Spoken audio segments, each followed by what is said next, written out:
Yeah, that whiteout is not snow. That was my big ass. Bob McAdoo will come in and join us.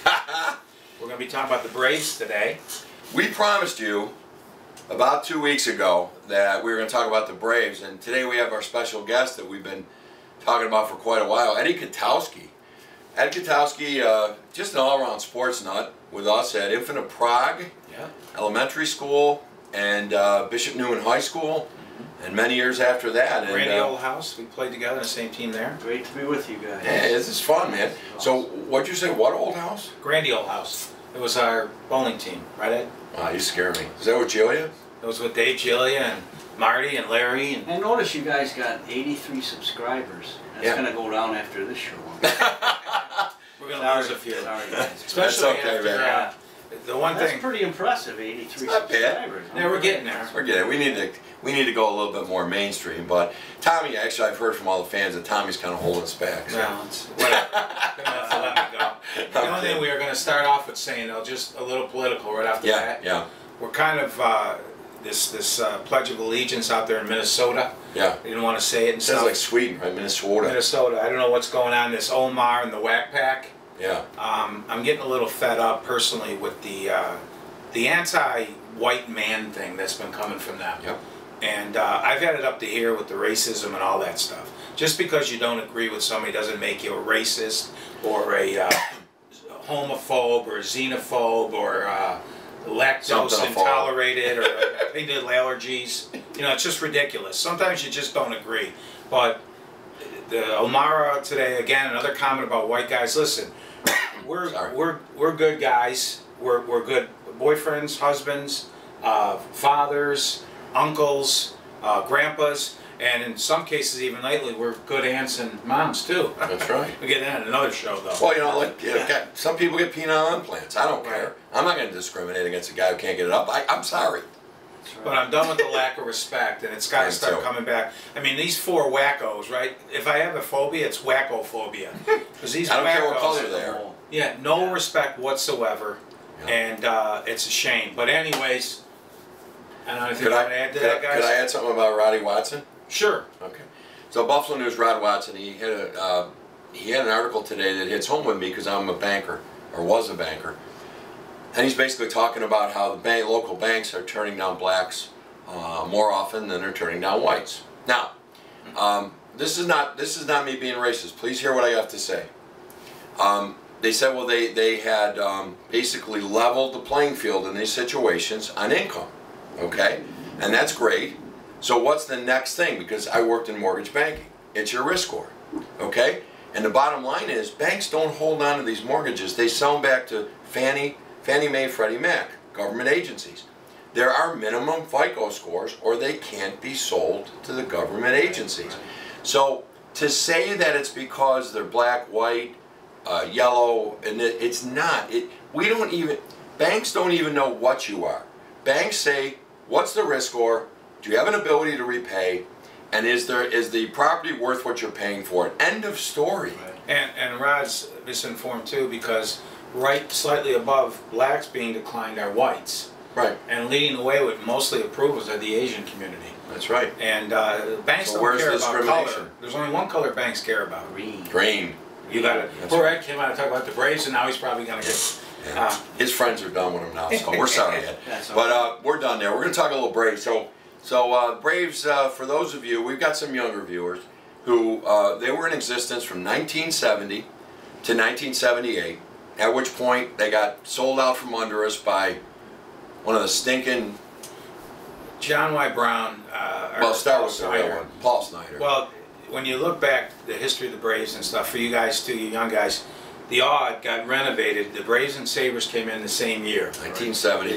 They blew up the roof. They raised the roof and made the Odd hold like 18,000 for basketball, 16,533 for. Nicely done. Right on. And the Braves were purchased by a couple of stock guys in New York, and the deal fell through.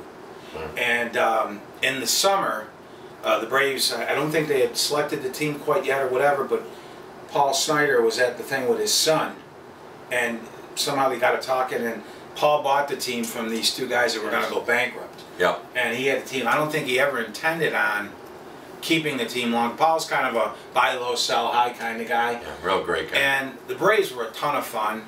We led the league in attendance a few years. In fact, at one point, Bills, Braves, and Sabres all were leading the league in attendance, and that we were supporting them. There was some inner fighting there with the Friday nights were a big hassle. Now Friday nights are a great night. Back then, the Braves got them. Braves wanted Saturday. They wanted Saturdays from the college basketball Little 3. They wouldn't give it up, and quite frankly, they should have gave it up. There were like 15 people there in those days. No, not true. Quite honestly, are we going to fight on there? Little 3 drew good, but there's not that many basketball games. That could have easily been worked out. That could have moved. If they talked to Starr from Canisius, right, the AD at the time, he said. Dembski. Father Dembski was the one really that and he was more than beef with. Right, he was more than willing, I think, to negotiate. And Sunday afternoons, the Braves wanted matinees. The Sabres balked because Sunday night was 7 o'clock on Sabres was the mainstay. The problem keeping the ice good. The ice wasn't that good, but all things that are so stupid that could have been worked out. They don't play every Sunday night.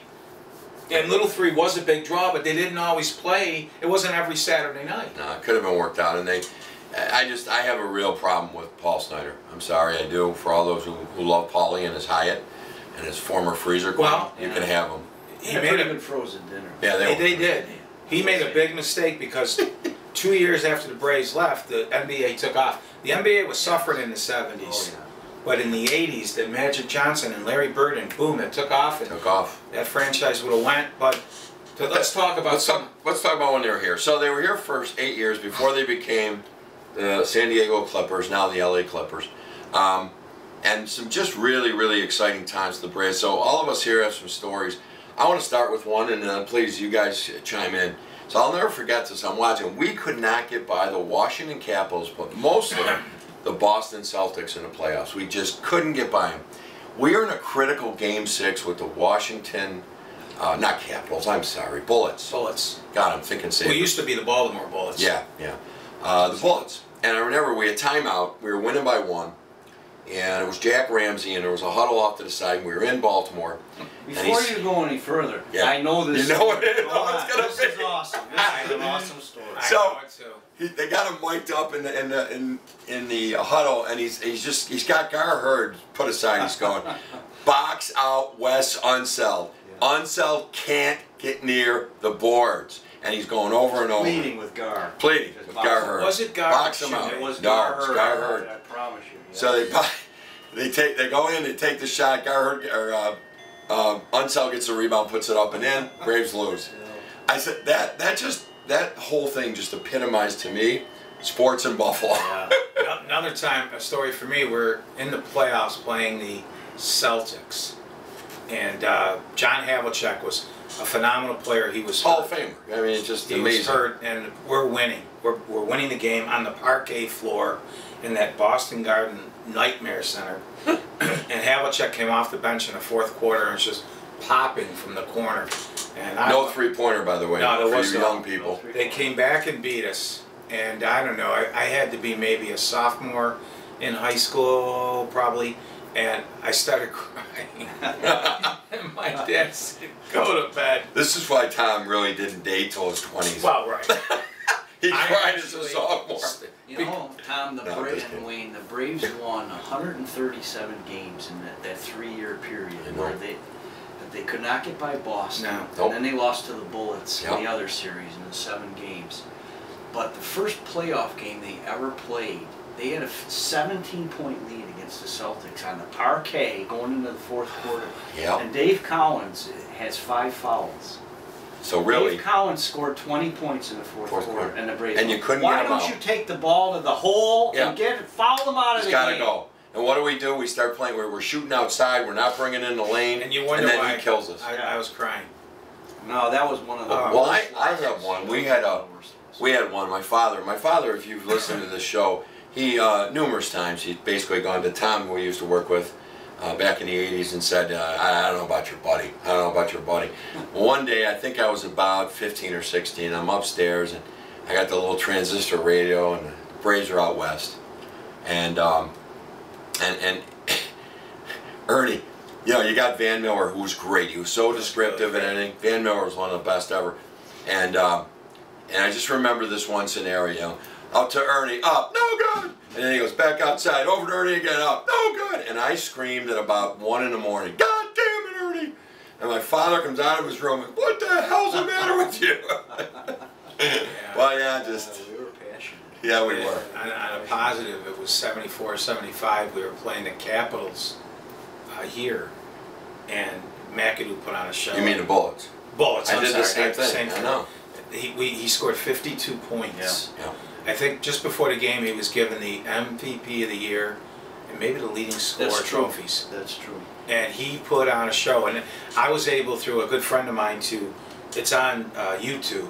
She put it on a disc. It's almost like a game. Right. I mean, he was unstoppable. And when Ernie, Randy, and them got that fast break going, oh. You know, that year, the Braves won 49 games. They beat the 76ers in that little mini three-game series. Yeah. And do you remember the end of that deciding game when the lady was shaking the bat? Shaking the bat. McAdoo was shooting free throws. Yeah. And there's a lady pulling on Which today is a technical, and nobody does it. But he made him anyway. But he made him anyway. There's a tape Well, out that's there. Philadelphia. There's a tape out there. That was the 3-game series that we had to play. Yes. There's a tape out there you can get of that game, and it's broke down, and McAdoo and Jack Ramsey are like narrating it. And Ramsey, you can see him coming down the bench, telling whoever the referee was, Randy Rudolph, Daryl Garrison. I don't remember names like that, and I can't remember Capitals. But he's come down, he's pointing to her, and we beat them there, and I think we came back here and finished them off. No, that was a deciding game. That was a deciding game. So then they play the Bullets in the next series. Yeah. And they win the first game in Washington. So here we go. We got home court. They come home and they lose right away. So it goes back and forth, and they play the 7th game in Washington. The Braves were never in the game. No. They were down like 35 points. Not even close. We were at your house watching. Yeah, it was awful. Phil Chenier. Well, that's what Phil Chenier. That never fails. That you think, well, let's win the 6th game, and we can come back in the 7th, and then you sit down, and by the middle of the 2nd quarter, it's over. You're watching something else. You turn on. That was one of those spring nights, and you got all that hope. The sad thing about that period was when the Braves were that good, those 3 seasons, that the Western Conference was awful. We're weak. The Braves were probably about the 3rd or 4th best team in the whole NBA. You're right, Ed. And they couldn't win a series. You're right. Because they couldn't get by Boston. And then, of course, Washington went on to lose in the finals that year that they beat the Braves. They lost to the Warriors. But I totally agree with you. We could have mopped up in the West. You know, but it is Buffalo sports. There's always something that... Yeah, because you had the Sixers, the Celtics, the Bullets... Yeah. In our conference that we had to get by. You just couldn't get by them. You know, the Knicks weren't that good, but they weren't bad. No. Right. And Detroit Pistons, they weren't too bad. It was a bunch of stuff for conference. It was basically the parquet floor. It just killed us. And those white warm-ups with the shamrocks on the back and their nameplates, and they'd come out, and Heinsohn, and Havlicek, and getting a little nauseous. Collins. Don Nelson. May have been gay. I think he was gay. I really do. I mean, did you ever see remember how he shot free throws with the one hand? Yeah. And I have the poster when we got screwed. Yes. The referee there, Garrison, called the foul, JoJo White, with time expiring. Yeah. Well, you heard it on this show. As I was in the first row of the Oranges, and I desperately tried to pull that thing right out of concrete and throw it at Daryl Garrison. Jack Ramsey he was banging on the officials' locker room after the game, trying to get in. I love that. I was there one night with the Braves. I don't remember what year it was. We beat the Knicks something like 140 to, and it was an unbelievable blowout. And beating the Knicks, and the place it was the most people ever at a game there. It was like 19,000 people. And I don't remember exactly, was Mac on a team? I'm not sure, but everything was going in that night. Remember when the free throw would go in, the organist would and God, those were the days. That was when basketball to me was basketball. The centers were centers, and well, you actually used the lane, not this schoolyard ball. Get down behind the 3 and woo. That's all it is. That's all it is. And traveling. I mean, now I could probably do some of that. These guys run through the lane. I mean, there's probably 3.5 steps. But favorite, Ed, I'll start with you. Favorite Brave of all time. Your favorite? It has to be McAdoo. And by the way, McAdoo in 1974 averaged 30 points, 6 points a game, and 15.1 rebounds. Nobody has done it since. Really? 45 years. I knew he did that, but I didn't know no one's done it since. Still. Without my God. Without the 3-point. Without the 3-point. I went to a playoff game against the Celtics the first year they were in. It was Game 4. McAdoo scored 44 points, and some of these shots he was throwing in deep corner. Deep corner. With no 3-point. 6'9". Yeah. You never saw a guy shoot like that. Never. At that height. I now, can't. of course, you got guards. And he could play the big game too. He'd go down the middle and He stuff. averaged 15 points. Well, I was just going to say, that, what Eddie just said, 15 rebounds a game, he sure could play down low. And I'd like to know what his block shots were, because he'd get 1 or 2 of those a game too. Yes, he would. You know? And I would have to agree with you too. Bob McAdoo was man, oh man. Yeah. But a slight, real close to Randy Smith. I really enjoyed Randy's game. Yeah. He was just a warrior, man. And at 1978 NBA All-Star MVP. Is that something? You know, I would have to say McAdoo as well, because let's face it, he's one of the best ever lived. But for me, obviously Randy from Buff State, that was great. But I'm going to have to go with Ernie D. I just had a soft spot with Ernie D. Little short guy from Providence. And man, that guy could play basketball. Yeah. God. Yeah. He could run the floor. Great point guard. Man, he was awesome. And I had a lot of fun with him, watching him. And you guys know one of the players on the team was a multi-sport player? One of the first to do it in pro sports? You mean he played in another pro sport? Yes, he did. Wow, no, yes, I don't. He did. Eddie, you know? Bob Kaufman. Nope, wasn't Kaufman. By the way, a tough guy. Randy Smith played for the Tampa Bay Rowdies. I was going to guess him because of what he played at Buff State too. Yeah. And he was coached by my wife's uncle, Dick Beer, at Buff State. Just thought I'd throw that in there. Dick Beer, wow, yeah, Dick a legend. Yeah. Dickie Beer, you know. And but Randy, man, he was 6'3", but he when he first got drafted here, I think he was a forward, right? They played him at forward, and then they saw he could play guard back there. But man, he love those so days. Much taller. Do you have a favorite Braves memory of all the years, story? Those are tough ones because we just didn't want to win a lot of series. No. You know. I just know I enjoyed the games. I loved going down to the games. We were junior J.C. Penney Junior Buffalo Braves members, and what did that get us? You got discounted on the orange tickets and stuff, which you used to get a dish of fried muckets too. Let me ask you: does the name Greg Luca mean anything to you? No, it doesn't. Okay. Who's that? Now, we were at the game. You were with me, Wayne. You were with me, and I don't know who else it was. He was an usher. Greg Luca. He went to Newman ahead of us. Oh, he was okay. kind of like a dorky kind of guy. So like we us. saw him down there, and we were going, Luke, we were yelling at him, and we were calling him all sorts of names. And he waved us down and sat us on the floor. No, I don't remember You that. don't remember that? No, I wow. I'm shocked. Well, you know why I don't remember, Ed? Because many times we always bought the orange, and then we moved down. Now, yeah. back in those mid-3 years, you couldn't get down there. No. But later on, as the team was starting when they were early, early and late, it was like, okay, we're in the Reds. Favorite moments, probably when I mentioned you guys before we got taping. Bill Cook was the sports editor of the News, and he would give me the floor seats. That was the late years. When 76, 77. dismantling the team. Tom was, I don't know if you guys know this, but he was kind of a big deal back then. Yeah. Billy Cook and well, I got to floor meet. seats. I got to meet at the racquetball club that I was working at. They were developing this pro racquetball tournament between NBA players, NHL players, and NFL. And Joe DeLameliere and Tony Green ran, and Shoney and a bunch of Sabres, and then Bob McAdoo. And tallest man I've ever seen in my life. Yeah. I mean, I'm standing up. I'm 6 foot, and he's still way up there. But he was playing. And Randy Smith, just a great guy. And I remember talking to Randy the day he was getting a racket from my old boss Chuck, and he was leaving. The team was gone. That's why Four Walls was so cool, because we met all those pros. They used to play these, they called them like these benefit socials. Right. And the Bills would play the Sabres, and we'd meet all these guys. It was awesome, and they were really down to earth. You're right there talking to them. Talking to really them. cool. And then the money would go to charity. It was absolutely awesome. You know, a lot of guys bagged, plastics, paper or plastic and all that. We were lucky enough to work in a racquetball club. First one in New York State, too. Yeah, Well, let's go on with your Billy Cook story. With the Sean Nader? Well, you were going to say, yeah, well, the one you were talking about outside. So you got tickets from Billy Cook. Billy, and one of the games we were playing the Iceman come at the San Antonio Spurs. They had merged, and George Gervin, who was like a 6'6" guard, which was unheard Hall of. of Famer. Smooth as silk. Great player. They're killing us, and the crowd's all over. And of course, Nader, he's filling his shoes of Mac and all these guys that are gone. He's taking the heat. Well, he jumps and steals the ball, and he goes in and he takes the ball and he bounces it off the top of the rim, jumps up and he slams that.